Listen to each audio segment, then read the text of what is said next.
I think I'm only just now realizing just how much of a weirdo artist I am. What are Canadians saying right now? I know the election's over. Elbows up! Ugh. Nothing more cringy than friggin' election season. And what's hardest to do, I think, in life is to be your authentic self. That's why we friggin' form groups and all this shit. And we go with the flow. And when everybody jumps off a bridge, we're all like, I'm next! Look at comedy now. Everything's Netflix or bust, right? Do you see what Live Nation has done to the music industry? All the ticket prices for every live event. If you've ever been to a live event in the last 5 years, you know what I'm talking about. And then the goal becomes, oh, I gotta get a Live Nation tour. Oh, I gotta get a Netflix special because now that's the big thing. That's the big player. But these big players are putting a big up your small, ramming ya. Do you retire material after a comedy album? There's people that have been in it longer that are still telling the same one set. Nothing scares me more than that. Tell some new jokes. Hey, it's Hen Dog. Black Zeus the Podcast Season 6, featuring Black Zeus and Dante, aka Black Zeus on YouTube, Patreon, and Instagram. Alright, I'm done.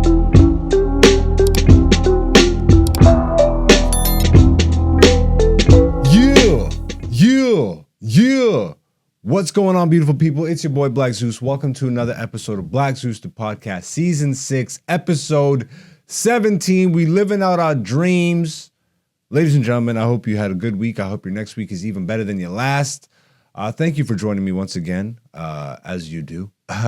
If you're new to the podcast, welcome. If you're returning, welcome back, beautiful people. You too can be beautiful people. All you have to do is hit the subscribe button, leave a comment, and hit the like or dislike, whatever it is, who cares.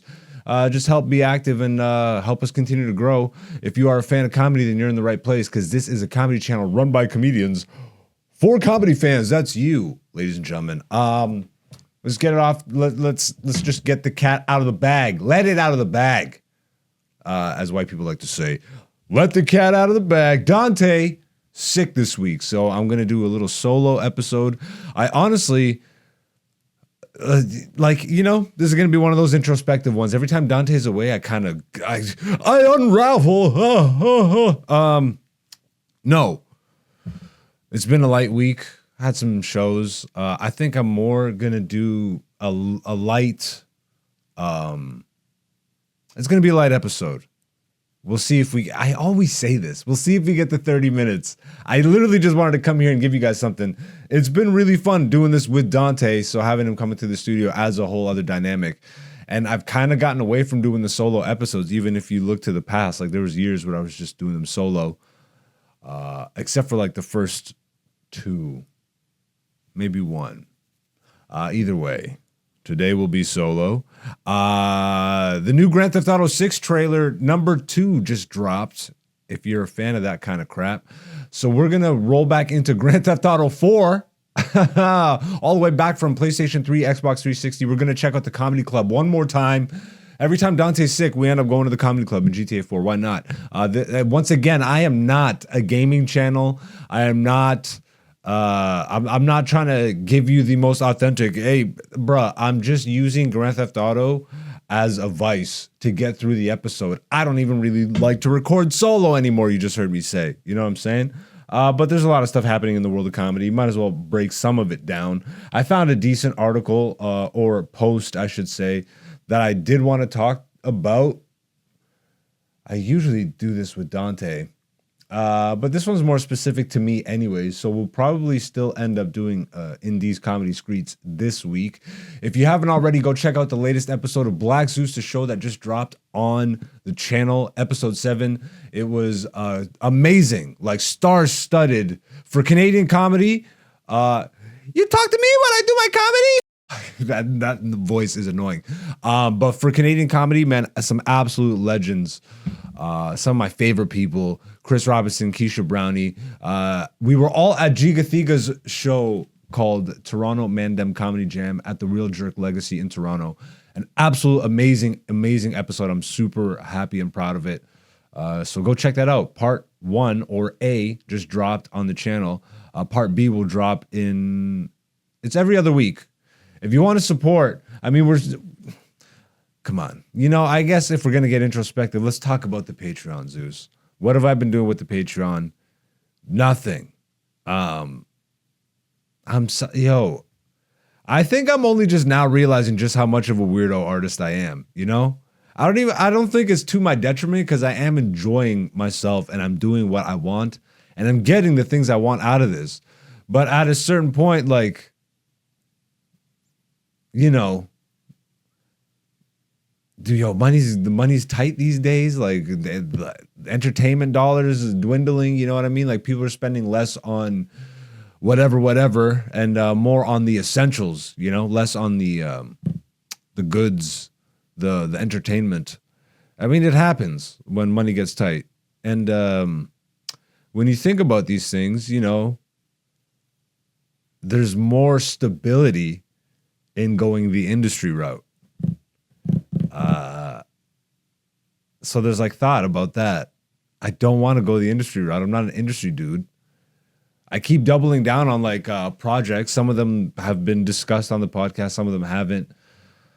I'm working on some really fun projects which could go somewhere, and I do see them going somewhere, but like there's no guarantee on any of this stuff.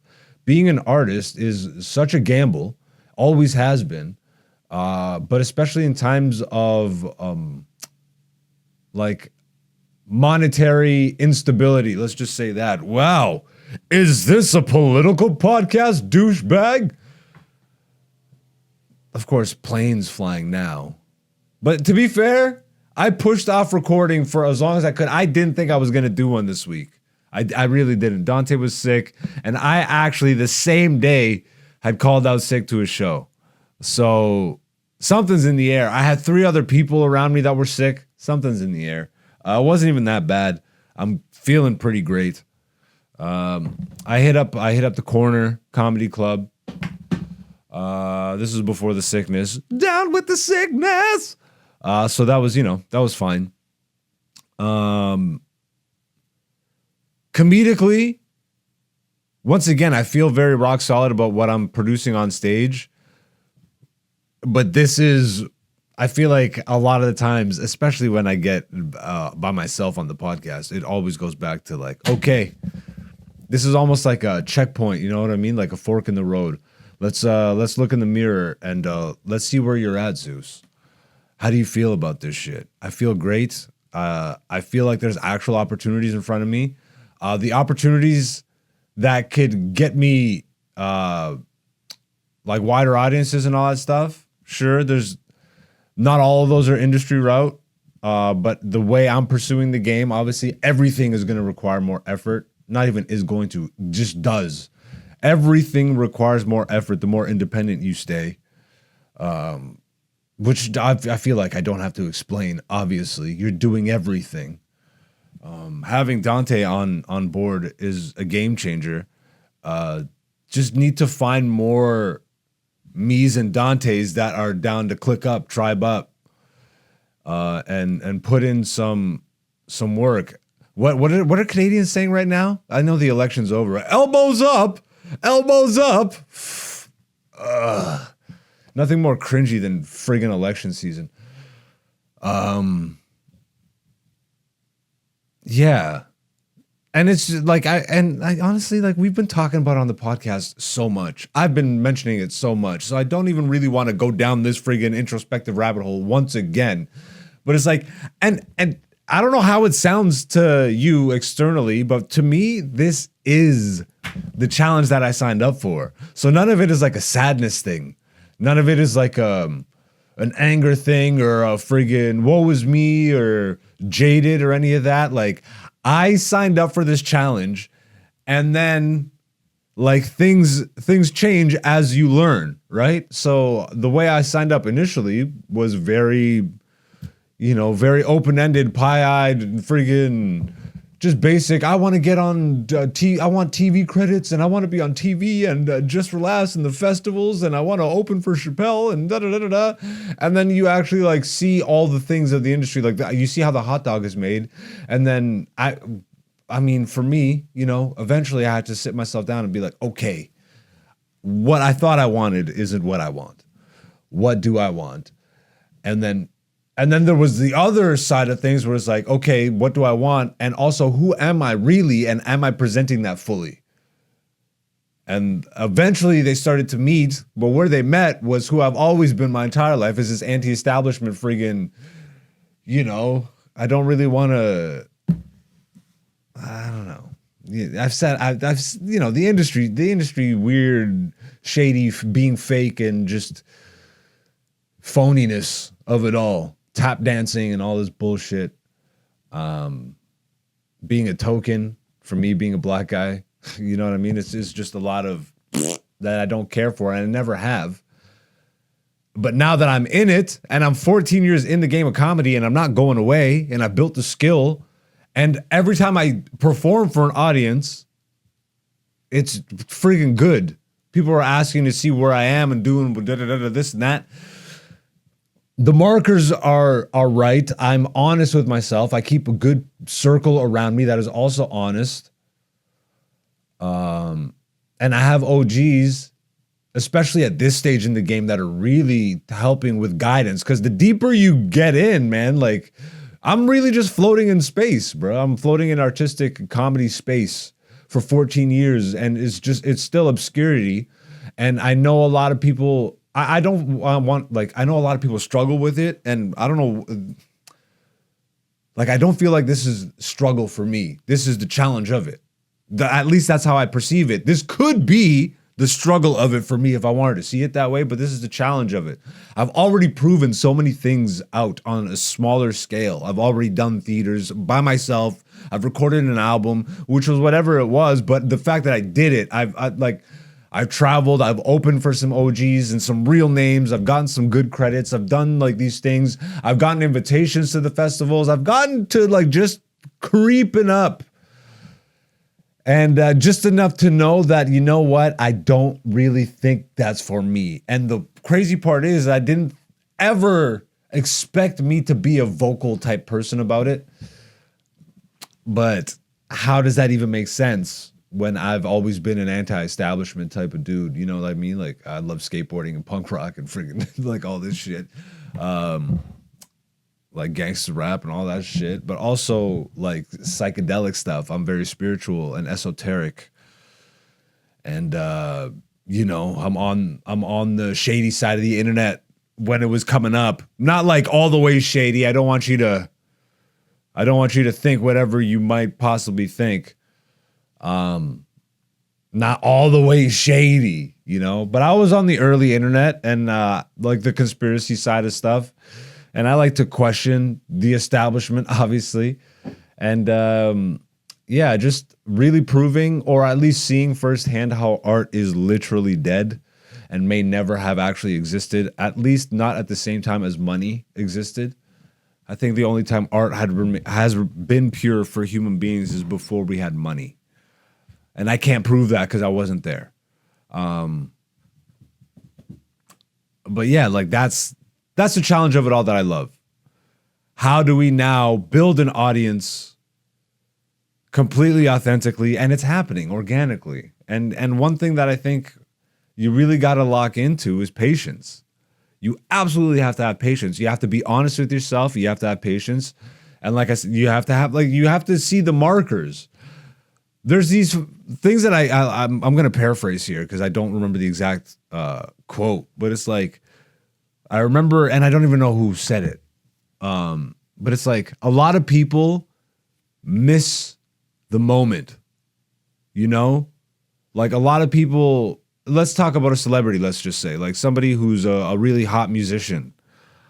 So many of them are just flash in the pans, like 15 minutes of fame type people, because they either don't see it, refuse to see it, or can't see the moment that they're in when they're in it, and they don't maximize it. They just like they spend all their money, or they do all the generic bullshit, to floss and to look flashy for the mainstream audiences, which will never get you anywhere.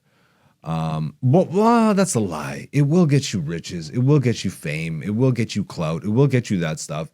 And if you really go down certain paths you can get a lot out of it if that's what you came to this earth to do. I don't think I not to not make money and to be, you know, successful and all that stuff. I definitely am here to do all that, but not that way.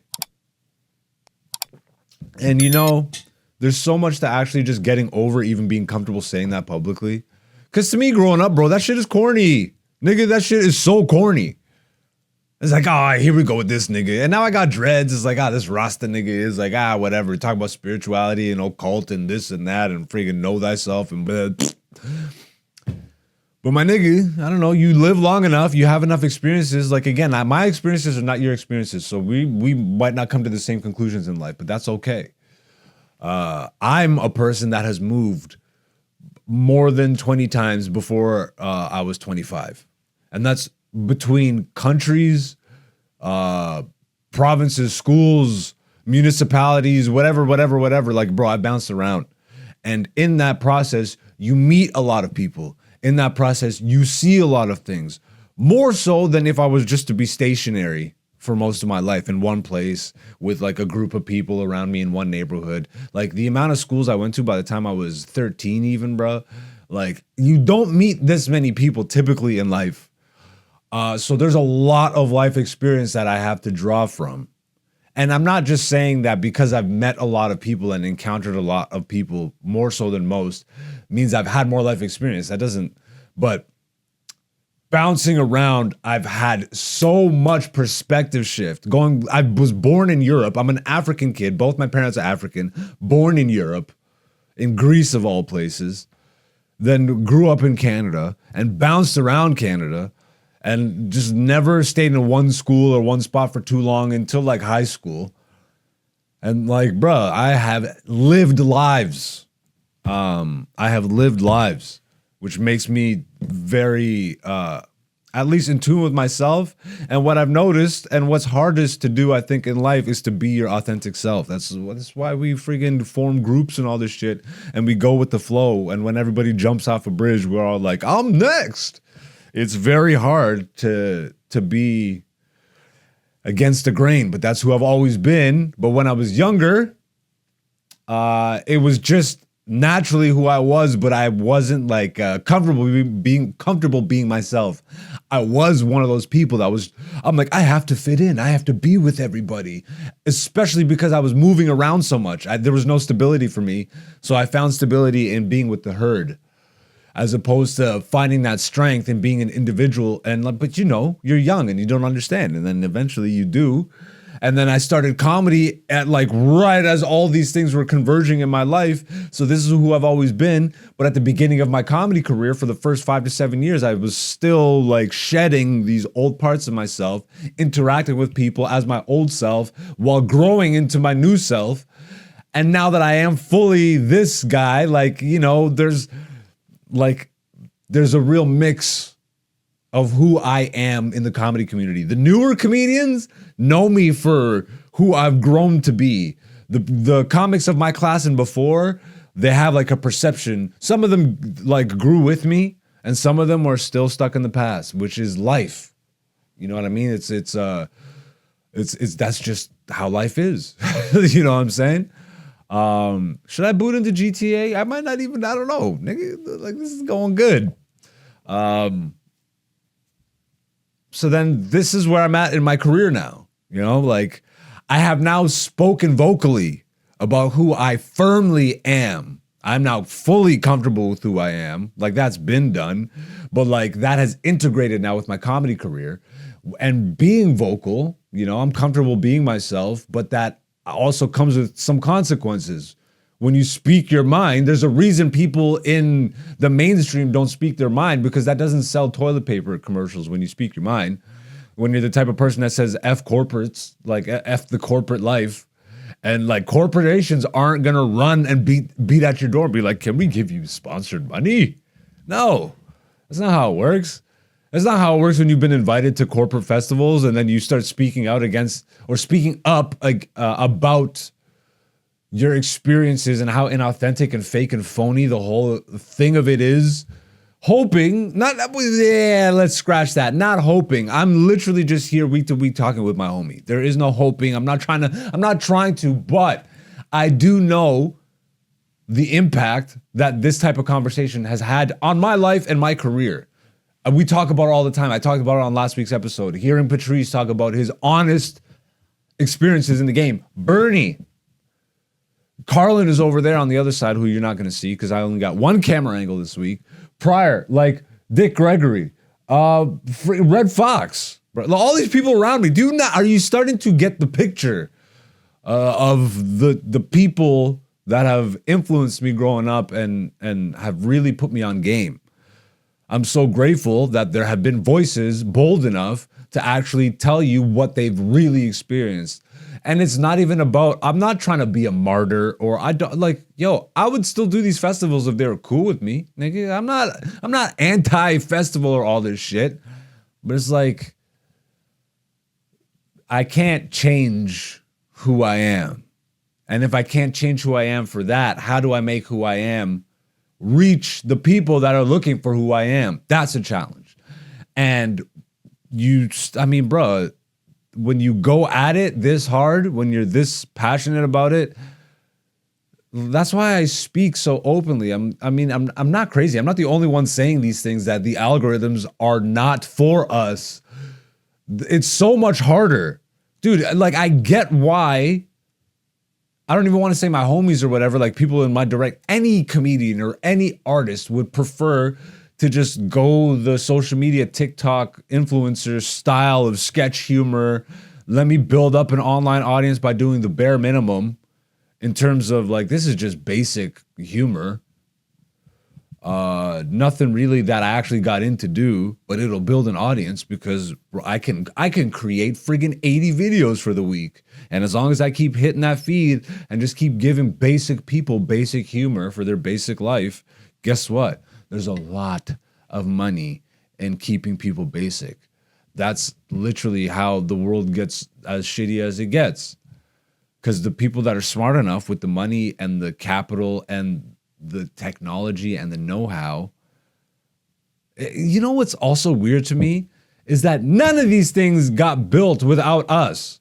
Like, I went to school with really smart people. I'm not saying I'm one of those IT people, but like, they were in school when I was in school. They're in school right now. Like, how come they always go?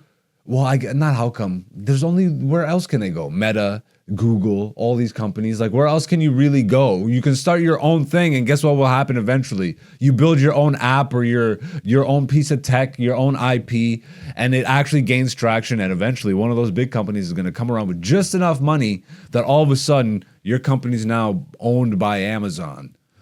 Or some bullshit. Like, that's the same thing with art. That's the same thing with, look at comedy now. Everything's Netflix or bust, right? How crazy is that? That people don't even look at, like, you're not successful unless you've touched Netflix. But that's actually how it always has been. Because we're fooled into thinking these credits or these established platforms. I'm sure if I was coming up in the 80s, 90s or whatever, I would have been trying to get a sitcom on TV because that's what that was. But I believe in myself so effing much. I see the results. I see what I'm doing on stage. I see how I affect people. I see what they're telling me. Bro, I don't even bring up these moments too often, but like, Adam Sandler told me to do, bro, don't stop. Adam Sandler told me he loved what I was doing. He dapped me like 40 times. 40 is a stretch. He dapped me like 4 times, but he dapped me, nigga. And when he drove off into the night, he said, "I love you, Zeus." He said, "Don't stop." He told me, "Don't ever stop doing comedy." And the comics told me he was belly laughing. Didn't look at his phone once when I was on stage. And Tom Green, same thing. I performed before Tom Green. I opened for him at Yuck Yucks in Toronto. And the dude had nothing but glowing, to hear that from people that I grew up, is whether I idolized them or whatever. I love Tom Green. I'm a Canadian kid, grew up. Freddie Got Fingered, one of the first DVDs I ever bought. There's a whole story behind that, and I don't really want to expose that fully. Then obviously Adam Sandler, what's going on? Those are opening for Russell Peters. Bro, these are markers. People's actively seeking me to be booked. I'm having to do less of, like, again, I'm not at the bigger scale of things. So I'm sure I need an agent, but that's when you start going into the States. And that's like the next evolutionary step. But that's a whole other hurdle. So there is a benefit to building an audience, especially now, because realistically, and we've said this on the podcast before, me and Dante and other comics scream this up and down. If you're a comedian not in America, the whole goal is to get to America because that's really the only place you can kind of have a career in comedy. And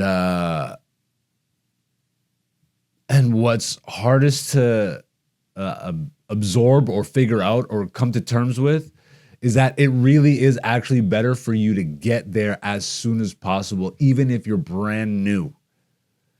Because it doesn't matter what stage of the game you're at by the time you get there, you're starting over regardless. Especially if you go to a hub like New York or LA.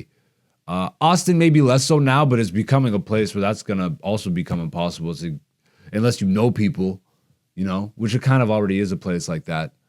Like, that's why I'm grateful. When we went to Texas to check out the comedy scene and just to check out the mothership and all that stuff, like, and we drove around and we saw not just like Austin, but the other outlying spots. I'm a comedian, so I built the circuit out. I'm like, yo, I know how to work here now. I just need to get here legally so I can freaking work here. I need paperwork and all that stuff, and there's all these hurdles. But I feel like at least with the skill that I've built up, I can go into a place like that as a comedian with that skill on lock and know how to interject, like bring myself into the scene. Like, bro, we introduced ourselves to so many people, made the connects, where I feel like if we went back, it's like there would be spots if we needed them. You know what I mean? That type of stuff. So I'm actually equipped to be a comedian in the game. I'm not, but at the same time, I do want to fill theaters. Of course I do. There's a quicker route now, the Live Nation route, right? But do you see what Live Nation has done to the music industry? It's crazy to me to see comedians like flexing. We're getting Live Nation deals now. It's like, but again, I'm the anti-establishment guy, but I'm the crazy one, right? Because I'm hating or something. Like, I'm proud of people for getting the money and getting whatever they want or desire out of the game, but like, I cannot be dishonest about this shit. Live Nation is destroying even further the whole artistry of it. When Live Nation and Ticketmaster teamed up, like, okay, so Ticketmaster was the largest ticket seller for live events, and Live Nation before the merger was the largest promoter of live events. So they were the ones that would get the musicians, the comedians, the artists, the whatever, and book the venues. So they would have access to all the venues. And Ticketmaster was the place that they would use to sell the tickets because it was the largest. And then they merged and everything fell apart. All the ticket prices for every live event. If you've ever been to a live event in the last five years, you know what I'm talking about, bro. There ain't nothing. Like, you can't get into nosebleeds for sub like 150 to see the freaking Black Eyed Peas, nigga. The Black Eyed Peas in 2025, nigga. What are we doing? Like, what are we doing? But that's, hello, it's about money, right? And then the goal becomes, oh, I gotta get a Live Nation tour. Oh, I gotta get a Netflix special because now that's the big thing. That's the big player. But these big players are putting a big ram in ya. Dodge Ram just in ya. Hammy. The artist, and you see it, bro. The musicians are talking about it. I'm amazed that other artists aren't really talking about it, but I mean, comedians will. Mostly Live Nation has been with large scale comedians, but I see them trickling down now. And again, this isn't about a hate thing, bro. If you're getting a Live Nation thing and you see this, well, congrats, much love to you. But what they are doing to the actual craft for the sake of money is what we're seeing happening to everything, right? Everything is conglomerate. It's conglomerate time. Conglomerate time. All the bigger companies are buying all the smaller companies and just making it one big company. And eventually you have less choice, less option, and you just get rammed. I like when we did the UFC video last week. I won't talk sports, don't worry. But just in terms of ticket pricing, UFC and WWE were bought and turned into one big fucking sports conglomerate company named TKO. And ever since that, I have not been to a live WWE event since. Or a UFC, but that's been forever since I've been to them. But their ticket prices are astronomical. And sure, the product is really fun and enjoyable. But when you start talking about like $500 for nosebleed seats, you're stupid, bro. We're talking about John Cena. Nigga, I'm in my 30s. Shut the fuck up. I'll watch it on TV. What's wrong with you? But they don't care about me. Yo, they do not care about that because there's somebody gonna pay that $500. And they just keep pricing people out to where, bro, we're not here for the people anymore, man. The art isn't for the people anymore. You do a Live Nation show, you're pricing out your fans. But you can't book the theater independently because those buildings are now owned by Live Nation and Ticketmaster and all that. A lot of the big venues, you have to go through them if you want in. Is that not monopolies? I don't know, bro. Am I really the crazy one? Because I really care about the artistry of it. Because I actually care about making sure the audience gets maximum dollar. You know, and you know what? That's not to say that the Live Nation shows and stuff, there's tons of funny comedians. Most of them are really hilarious. Most. But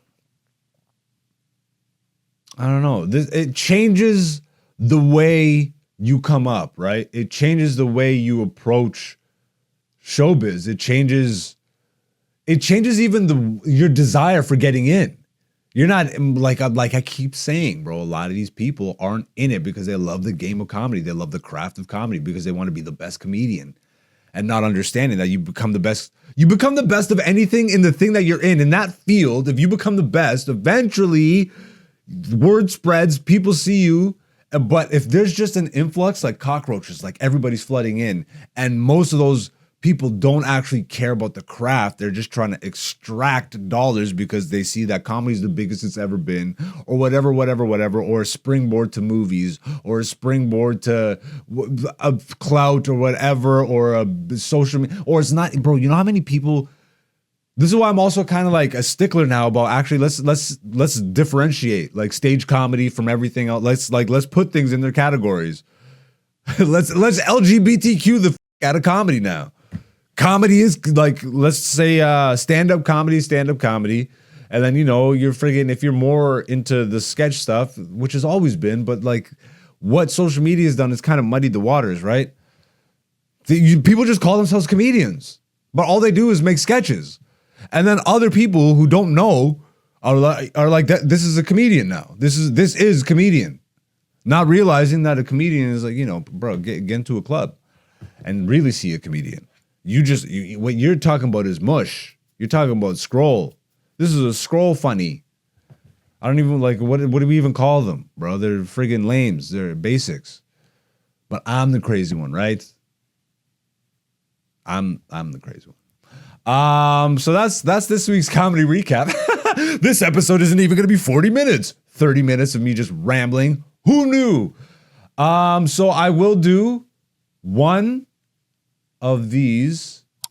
I'll do an Indies Comedy Skreets. And I'm willing to do this one by myself because I can kind of speak to this and Dante can't because he's newer in the comedy game. So ladies and gentlemen, this is Indies Comedy Skreets. Week to week, Dante and myself this week, go to the stand-up board on Reddit or check out anything like comedy news or something that's taking place in the world of comedy, or what people are talking about, asking questions about it, and we give our 2 cents. And this is this week's post on the stand-up board on Reddit, posted by Comfortable Fee 2565. I really hope as I'm shouting all these people out, like they're not racist. But this was posted an hour ago as of this recording. This is the headline. Do you retire material after a comedy album? I've been a stand-up comedian for a while, and a lot of comedians that I trust are recommending that I do a comedy album. I have plenty of material for it, and people seem to want more of me. But I find myself torn between doing some of my older material, in brackets, that's still really good, but I've moved on from, close brackets, or just doing my very best jokes. even if I plan on still performing them. Curious what everyone thinks.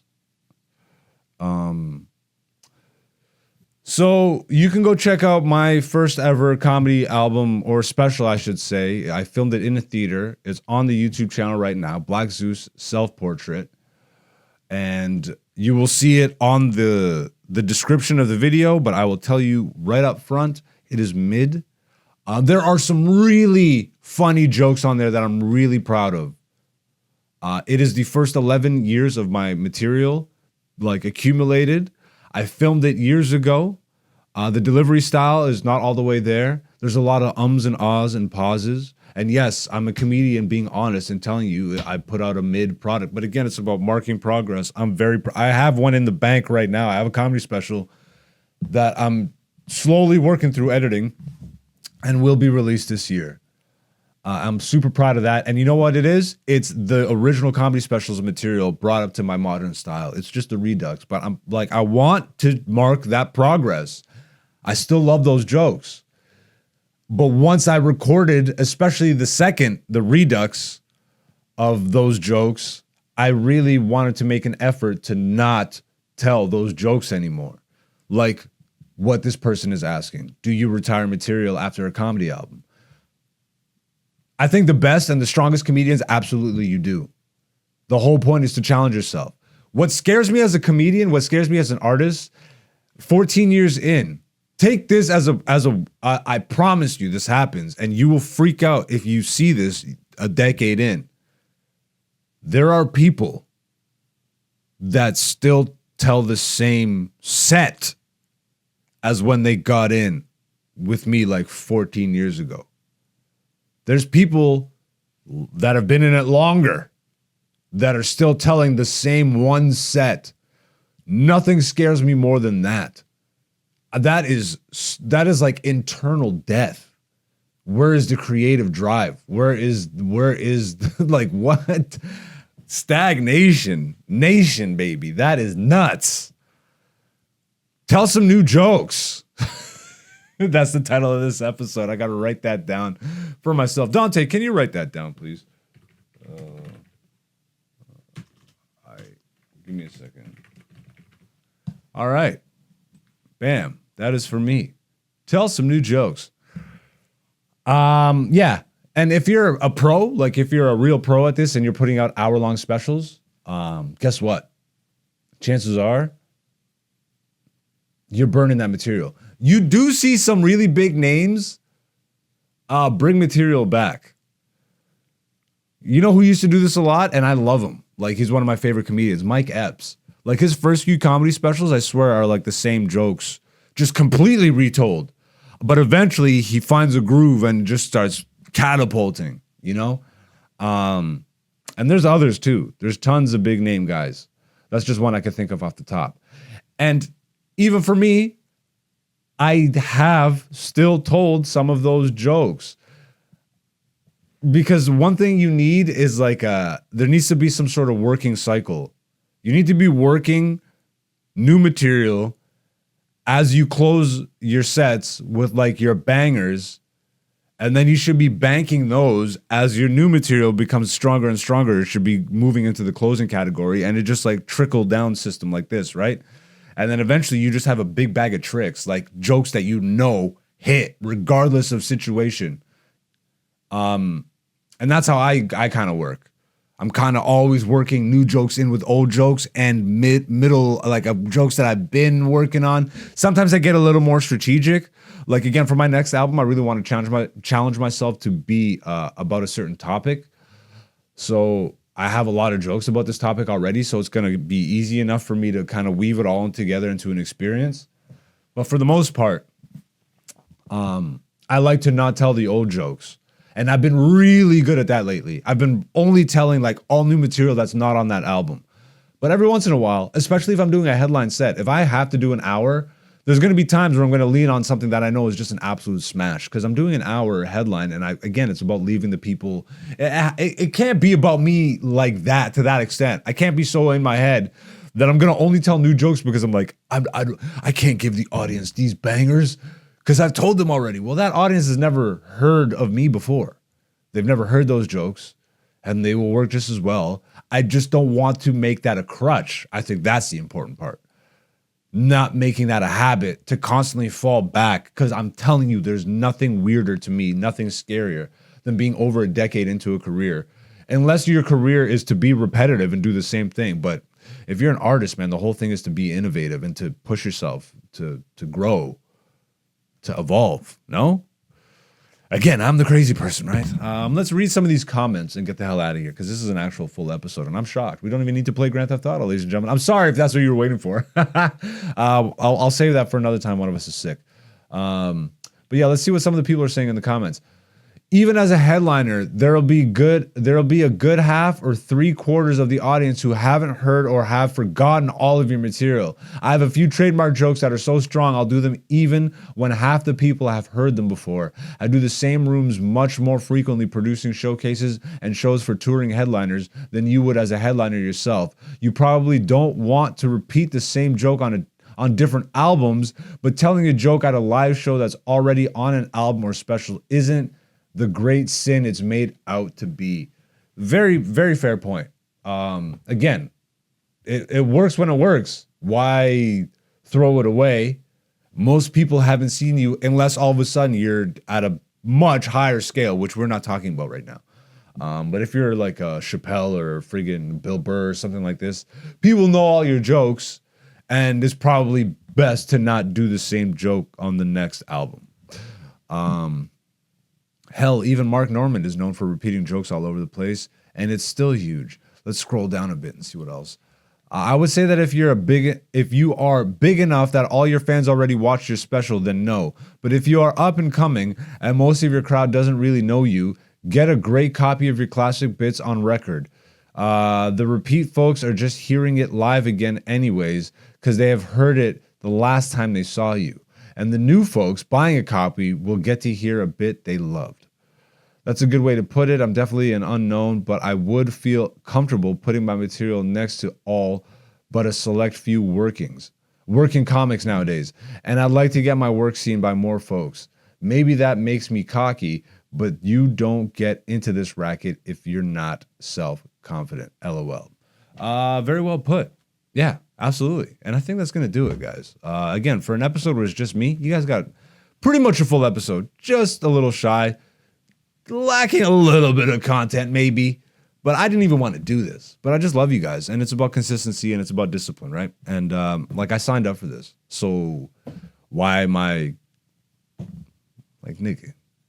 I signed up for it. Who's complaining? It's a podcast about comedy. Woe is me. But I will say once again, if you haven't already, go check out the latest episode of Black Zeus, the show. Black Zeus, the show, episode 7A has dropped on the channel, featuring Chris Robinson, Keisha Brownie, G Gathiga. We were at the Real Jerk in Toronto for Mandem Toronto Comedy Jam. An amazing episode. So many laughs, so many funny moments. And that's just part A. So part B will be dropping in a week or in 2 weeks. Go check out live comedy wherever you are, because the next great person is literally in your neighborhood right now, and they just need a little support. If you can't see me live, then that's the next best thing to do. But come check me out, aka Black Zeus, on all social media. Instagram, I post where I'm at all the time. I'll be in Toronto this weekend, all over the place. And I got a bunch of, I'll be in Kitchener. Check my socials, please and thank you. Hit the subscribe if you haven't already. Hit the like, do the things, do the blah, blah, blah, blah, blah. I'm doing some housekeeping here. I love you guys. I am Black Zeus. This has been Black Zeus, the podcast, season 6, episode 17. Till next week. Deuce. Hey, it's Hen Dog. Black Zeus, the podcast, season 6, featuring Black Zeus and Dante, aka Black Zeus, on YouTube, Patreon, and Instagram.